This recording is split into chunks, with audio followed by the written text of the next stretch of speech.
Si vous avez suivi l'actualité récemment, vous avez peut-être entendu parler de Jojo Sucre, un mec qui s'est fait connaître par différents moyens et qui a eu différents dramas sur le dos. Et si je vous en parle aujourd'hui, c'est parce que récemment il y en a eu un qui a fait quand même pas mal le tour des réseaux, et c'est même allé plus loin jusqu'à aller dans les médias. Mais c'est pas tout parce que j'ai eu l'occasion de discuter avec lui pendant qu'il était en live. Et dans cette vidéo déjà on va parler de dramas que lui a eu, mais également de comment il vit ça en général et aussi la visibilité qu'il a eu dans le passé. Donc préparez-vous parce que je pense qu'honnêtement vous allez quand même kiffer. Mais avant toute chose, faut savoir qui est Jojo Sucre. Et pour ceux qui le connaissent pas, je vous dirais que c'est simplement un YouTuber à plus de 120 000 abonnés, qui s'est fait connaître au travers de différentes vidéos, entre autres avec un meme sur SFR. SFR, il y a 3-4 jours, j'avais plus de connexion. Et c'est également fait connaître de d'autres façons, par exemple des vidéos qu'il a faites avec La Cagoule, mais également de certains dramas qu'il a eu entre autres avec par exemple L'Empereur Sékizan, qui est un YouTuber critique, jusqu'à son drama le plus récent où il a été accusé de justement avoir tapé sa mère en live. Et c'est donc ce drama qui est allé extrêmement loin, qui a pris une ampleur énorme sur les réseaux, que ce soit autant sur X mais également dans les médias, ça a été parlé de partout. Et bon, je pense que maintenant vous avez une meilleure idée de qui est Jojo Sucre.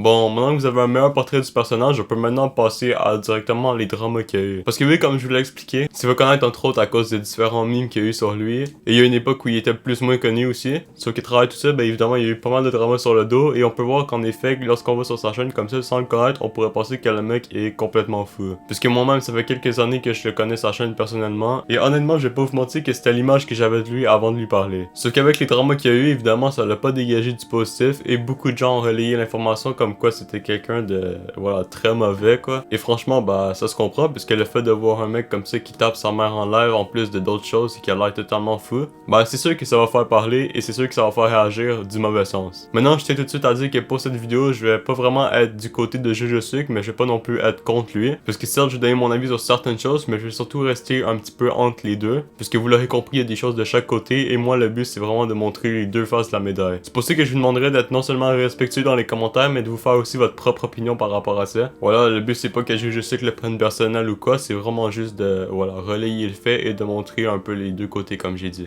Donc déjà quand il y a eu le drama récemment, Jojo Sucre a répondu à tout ça en live parce que bah évidemment ça le fait énormément parler et lui bah a répondu tout simplement. Et dans sa réponse il explique donc que bon entre autres le moment où il a frappé sa mère, et ben il avait bu, il était à la fois alcoolisé et puis en plus il y avait eu une dispute avant bref. Et qu'apparemment c'est pas la première fois qu'il subit des violences physiques et psychologiques comme ça. Et donc là il se sera en quelque sorte défendu si on veut. Malheureusement, quand il y a des disputes avec mes parents, faut savoir quand il y a des disputes plus de l'alcool, bah je m'en prends plein la gueule physiquement hein, et mentalement parce que je me fais insulter. Scotty, tout le monde peut témoigner que je me suis mangé des insultes de partout, de tous les noms, par ma mère et que j'ai été frappé à plusieurs reprises. Une fois ici, là, ici. Bon là j'ai plus la marque. Hein. Une fois ici j'étais ouvert au niveau des bras, au niveau du cou une fois. Je me fais littéralement casser la gueule par ma mère. Au fur et à mesure des mois, des années qui passent, etc. Il y en a marre. Faut comprendre qu'au bout d'un moment, je suis peut-être son gosse et c'est peut-être ma mère. Au bout d'un moment, est-ce que c'est normal de frapper son gosse et de l'étrangler et de le griffer et de lui mettre des coups, de l'insulter de tous les noms? Non.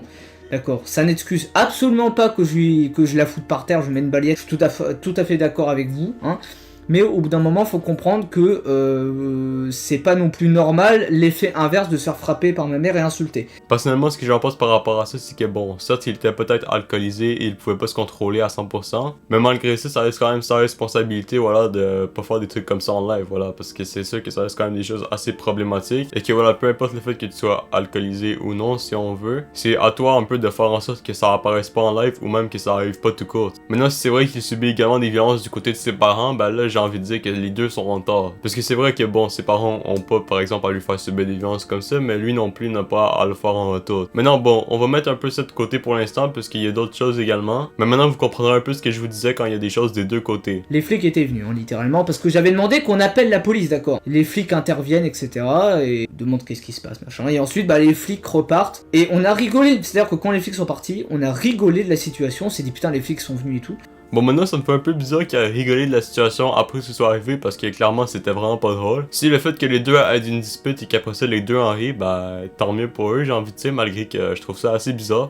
Après bon, je vais pas trop me mêler aux histoires de la famille si on veut parce que ça me regarde pas moi en fait. Mais voilà, c'est ça en gros un résumé de sa réponse qu'il a donné lorsque le drama a justement fait surface. Parce que oui, plus tard justement il nous a expliqué que le drama où il tape sa mère en live c'est arrivé quelques semaines avant justement que ce soit relayé. Parce que si vous l'aurez pas compris, ben c'est en partie Punisher qui justement fait en sorte que l'information a été relayée comme ça sur les réseaux. En mettant justement en avant l'extrait du live où justement voilà quoi, il tape sa mère. Et c'est donc par la suite que ça l'a gonflé et que partout ça s'est mis à en parler sur les médias.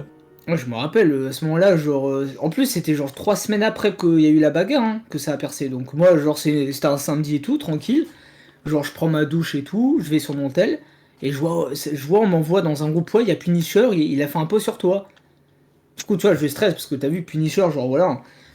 Et genre là, je vois le tweet et tout, et, euh, et genre là, bah après, c'est allé très vite, hein. Genre, c'est après, bah il y a plein de youtubeurs qui commencent à en parler, ça commence à faire plein de tweets, des stories, ça commence à faire des TikTok, après BFM ils commencent à Ouais. en parler et tout. C'était super vite. Et moi j'étais en panique, hein. Genre tous les jours je me réveillais, je me suis dit, mais tous les jours je me disais, ouais, qui a parlé de moi aujourd'hui? Est-ce que je sais pas, il y a Michou, il y a je sais pas, Inoxtag, tu vois, genre à chaque fois, je savais Ouais, pas c'est trop ce qui allait se horrible. passer. Voilà, maintenant, comme j'ai dit, on a eu l'occasion de discuter justement, et donc pendant cette discussion-là, j'ai su qu'elle peut nous parler justement un peu de comment justement il vivait tout ça, mais également de certaines dérives qu'il avait eu en live, parce que oui, bah comme je vous ai dit, le problème de GGC, qu'en vrai, je pense que c'est surtout personnellement le fait qu'il n'y a pas de filtre en fait. Il peut lâcher des dingueries, que ce soit en live ou n'importe quand, et c'est surtout ça en fait qui lui cause des problèmes et qui lui donne un peu cet aspect-là de mec qui a l'air un petit peu fou. Même pendant qu'on était en vogue, il en a lâché quelques-unes à plusieurs reprises. Un jour je vais vraiment inviter des... C'est tout le monde veut être sur le bar. On se bat, Oh, pardon, non, Oula. excusez-moi. En soi, souvent c'est pour rigoler, mais le problème c'est qu'il y a beaucoup de gens sur les réseaux qui peuvent prendre ça au premier degré, et c'est ce qui fait que justement ça peut lui retomber dessus et lui causer des problèmes. Bref, on en reparlera un petit peu plus tard, parce que là je vais vous parler justement de certains dramas que lui nous a expliqué qu'il avait eu également. Mais si jamais il y en a qui l'ont connu justement pour son mime un peu en lien avec SFR, il nous a un peu parlé justement de comment ça s'était passé et comment il avait vécu ça quand c'est arrivé. Donc voilà, je vous mets directement l'extrait par rapport à ça. Là, avec SFR et tout. Mais toi, ça t'avait fait quoi quand, par exemple cette vidéo elle est devenue super virale? Ouais, j'avoue, tu l'as vécu comment en vrai ça? Bah, en mode, j'étais choc-barre parce que, genre, au début, tu vois, je poste la vidéo et tout. Et au début, tu sais, elle monte doucement et puis de plus en plus vite. Et genre, je faisais que d'actualiser. Et avant que j'aille dormir, je sais même plus elle était à combien de vues, mais je crois qu'elle était presque déjà à presque 1 million. Et le lendemain, je rate pas trop mon tel et tout, genre je vais au lycée et tout. Ou je crois que c'est du jour après, enfin je sais même plus, mais bref. Du coup, je vais au lycée et tout, et genre là, je vois qu'il y a des gens, premier degré, ils me reconnaissent dans la cour. Genre ça vient me voir en mode, ah ouais, c'est toi le mec d'SFR. Du coup, je Ah le dis ouais? à mes potes et tout. Bah ouais, je le dis à mes potes. Je dis, ouais, il y a des mecs qui m'ont reconnu et tout, des mecs de TikTok. Et genre là, au final, genre au fur et à mesure du temps, la vidéo avait continué à prendre des vues. Et du coup, dans la journée, bah, il y a d'autres gens qui me reconnaissent, tout ça. Dans les couloirs, ça me prend en photo. Et mes potes, ils étaient choc-barre. Et bah, moi aussi, du coup, j'étais choc-barre. Et du coup, j'étais un peu, bah, du coup, la star du lycée et tout. Et tout le monde me demandait en photo et tout. Après la même année, je vais en vacances dans le sud avec mes parents et tout, c'est pareil, ça me reconnaissait partout, on me demande des photos partout. Et après, bah là, ça s'est calmé, maintenant, on me demande moins des photos et tout. Bah en vrai, en plus, c'est du jour au lendemain, quoi. Genre, le lundi, t'es pas connu, le mardi, t'es entre guillemets, genre, t'es une star, genre. T'avais même des professeurs qui te reconnaissaient? Bah en tout cas, les professeurs, ils étaient au courant du truc, du coup. Et donc après, c'était parti voir un peu mon compte et tout ça, mais... Ah bah. En vrai, Mais ouais, c'est c'est un truc de stylé. fou. Les profs, genre, ils étaient space, genre, ils s'en battaient les couilles la plupart du temps des cours et genre, juste on regardait des films ou des trucs. Et du coup, il y a des fois, je me rappelle en cours, genre, on avait regardé mes vidéos. Genre, tout le monde regardait mes vidéos dans la classe. Bah, en vrai, ça va, il y a peu de critiques, mais j'étais grave gêné parce que voilà. Maintenant, mis à part ça, il y a eu aussi quelques dramas comme je vous ai parlé justement, dont un qui nous a expliqué qu'il y a eu en lien avec son serveur Discord. Genre, le Whiten, là, le mec de tout à l'heure dont je parlais, genre, il m'avait fait mon serveur Discord il y a longtemps. Et genre, c'est pas, genre, sans me demander, il avait fait un salon avec des photos de chat et tout. Et genre, il fallait avoir, enfin, je crois il fallait en mode avoir 18 ans et en mode tu pouvais accéder, enfin, je connais pas trop, mais bref. Mais genre, il m'a rien dit, genre, après, c'est sa pub et tout. Enfin, je sais pas, je dis, mais qu'est-ce que tu fais dans mon serveur? Genre, à la base, c'est un serveur pour parler avec les abonnés et tout et tout.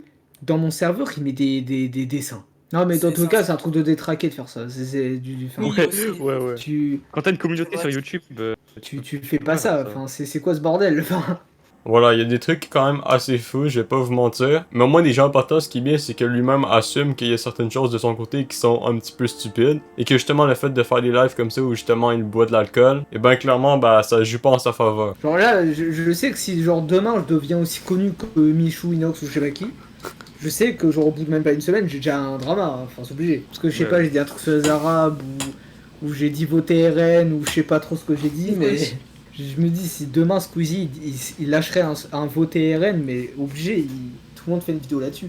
En plus, Il y a eu des lives apéro. De toute façon, je savais à un moment donné, il allait se passer un drama. C'est obligé, j'ai dit trop de dingueries. Il se passe trop de dingueries dans mes lives là. Ouais, Déjà, les trucs de live apéro, ça se bourre la gueule en live et tout. Et ça dit des dingueries. Mais le truc, c'est que les gens, à un moment, ils calculent plus, là, tu vois. Genre, ça va avec le style de contenu que tu fais. À un moment donné, les gens, à ce point-là, ils calculent même plus, tu vois. Ça fait moins de drama, en fait. Bon, maintenant, faut savoir aussi que je sais qu'il y a eu des périodes quand même assez difficiles par rapport à tout ce qui s'est passé sur les réseaux. Que ce soit avec sa famille en général, ou ben juste avec le fait que, justement, il soit pogné dans un drama énorme comme celui-ci. Il nous a entre autres fait part que des fois, il était un peu dépressif. Et qu'en plus, justement, il y avait des problèmes familiaux. En plus, même pendant le drama, j'ai eu des problèmes perso. J'ai genre une tante et tout qui est dans le coma et tout, machin. Ah ouais. Ah ouais, Donc, je suis désolé pour toi. Ah mince. Ah, je suis Donc du coup, genre il y a eu un enchaînement. Pendant quelques jours, j'étais choc-barre. Bah alors en ce moment, comme je suis dans une phase dépressive, je fous rien de mes journées. Enfin, genre je suis allongé quasiment toute la journée sur mon tel. Mais de toute façon, même dans tous les cas, genre même avant ça, genre je fais pas grand-chose. Hein. En plus, BFM TV, ils ont montré des extraits de moi en plus à l'apéro, à moitié complètement Putain. bourré même. Je me demande qu'est-ce que ça fait de voir ça, genre, de toi. Genre, t'es assis devant ton écran chez toi, puis tu vois ça juste comme ça, là, un après-midi. Ouais, j'avoue, en fait, comment t'as découvert que BFM TV ils ont parlé de toi? Genre, t'étais chez toi et t'as vu? Non, même pas, c'est. Bah, en fait, moi, à ce moment-là, j'étais tellement choqué du truc que j'allais même plus sur les réseaux. Je voulais même plus y aller parce que j'avais peur de me voir. Et c'est des potes, ils m'envoyaient tout le temps, toutes les heures, ils m'envoyaient des nouveaux trucs. Ah ouais. Jusqu'à ce qu'on me dise, ouais, il y a BFM, il a parlé. Mais tu sais, qu'on m'a dit BFM TV, moi je me suis dit, non, mais là, je sais pas, soit je vais en prison, soit je vais me faire SWAT, mais hardcore, enfin. Mais tu sais qu'en plus, genre, pendant plusieurs jours, c'était horrible parce que tout le monde est au courant dans l'entourage, genre, comment dire, les amis de mes parents et tout, les oncles, les machins. J'avoue, même la famille, ça doit tout être quelque chose, hein. Ouais, ils ont tous vu.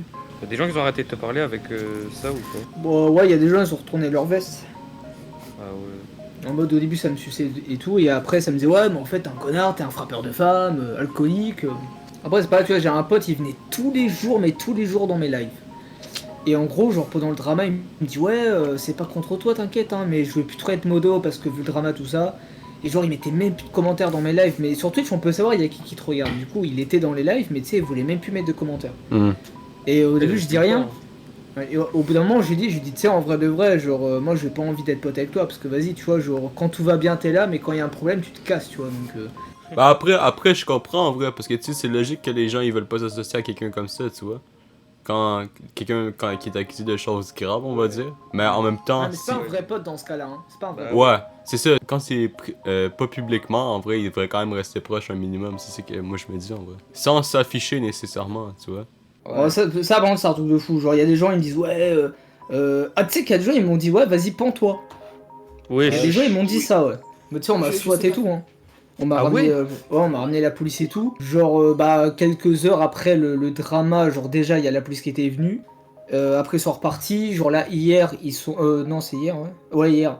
Hier, ils sont encore revenus.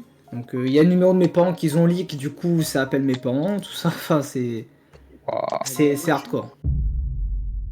Donc c'est pour ça que moi je me dis qu'en vrai, malgré le fait qu'il soit fou sur les réseaux et que ça n'excuse pas son comportement, et ben on va pas se le cacher, je pense qu'il y a également en partie besoin d'aide. Que ce soit en lien avec sa famille en général ou juste lui de son côté. Mais en vrai, sinon je sais que contrairement à ce qu'on pourrait penser, je pense pas que ce soit quelqu'un vraiment de mauvais. Pour lui avoir parlé à plusieurs reprises, je pense que c'est quand même quelqu'un d'assez drôle malgré le fait qu'il déraille parfois assez souvent. Mais bon, je pense qu'on peut pas non plus trop y en vouloir. Et c'est pour ça que comme je vous ai dit au début de la vidéo, il y a des choses des deux côtés, c'est-à-dire qu'il y a des choses que lui doit travailler de son côté par rapport à que ce soit en lien avec son comportement sur les réseaux.